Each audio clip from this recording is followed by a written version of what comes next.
নমস্কার, আমি সমিতা শাস্ত্রী।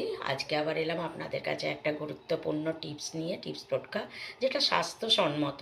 স্বাস্থ্য থেকেই আমি বলছি, এটা কোনো আমার নিজস্ব বানানো কোনো কিছু নয়। তো আপনারা এগুলো মানলে পরে এই টিপস টোটকাগুলো কিন্তু আপনাদের দৈনন্দিন জীবনে অনেক উপকারে দেবে। তো সেরকমই একটা টোটকা হচ্ছে যে, যদি দেখেন বাড়িতে স্বামী স্ত্রীর মধ্যে ঝগড়াও হচ্ছে, প্রতিদিনই মনোমালিন্য হচ্ছে, ঝগড়াঝাঁটি হচ্ছে, মানে এ আলাদা থাকছে, ও আলাদা থাকছে, এরম ঘটনা ঘটে, সেক্ষেত্রে দেখবেন কার জন্য বেশি ঝগড়া হচ্ছে, স্বামী খুব উগ্র না স্ত্রী। দেখা গেল স্ত্রী খুব উগ্র, যে কোনো কারণেই উনি চেঁচাচ্ছেন, যে কোনো কারণেই রেগে যাচ্ছেন, যে কোনো কারণেই উনি অপমান করছেন স্বামীকে। এরম যদি ঘটনা ঘটে, তাহলে কিন্তু স্বামী এটা বুঝতে পারবেন যে স্ত্রী তার উপর যে কোনো কারণে, নর্মাল কারণেই রেগে যাচ্ছেন। তখন স্বামীকে এই উপায়টা করতে হবে।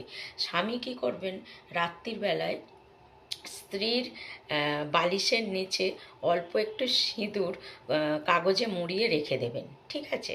এবার সকালবেলায় যথারীতি উঠলো, আপনি উঠবেন, উঠে সিঁদুরটাকে আবার সরিয়ে আবার রেখে দেবেন। আবার পরের দিন একই নিয়মে স্ত্রীর বালিশের নিচে আবার অল্প একটুখানি সিঁদুর আপনি রেখে দেবেন, যাতে স্ত্রী জানতে না পারে। এবার যখন আবার স্ত্রী ওঠার আগে আপনি ওটাকে সরিয়ে নেবেন, কারণ স্ত্রী তো আবার ঘর খাটটার ঝাড়বে, বালিশগুলো ঝাড়বে, তার নিচে দেখতে পাবে, তার আগে সরিয়ে রেখে দেবেন। এই কাজটা যদি স্বামী করতে পারেন, তাহলে দেখবেন যে স্ত্রীর ওই যে নেগেটিভিটিটা কাজ করছে, যার জন্য উনি ঝগড়া ঝামেলা আপনার সঙ্গে করছেন, বা আপনাকে তার পছন্দ হচ্ছে না, বা যে কোনো কারণেই হোক, তো সেইটা আস্তে আস্তে স্ত্রীর মন থেকে চলে যাবে। স্ত্রীর মনটা আস্তে আস্তে করে নরম হবে, আপনার প্রতি তার ভালোবাসাটা আস্তে আস্তে করে বেড়ে যাবে, এবং আপনাদের মধ্যে আবার একটা সুন্দর সম্পর্ক তৈরি হবে, যদি স্বামী এই কাজটা করতে পারেন স্ত্রীর জন্য।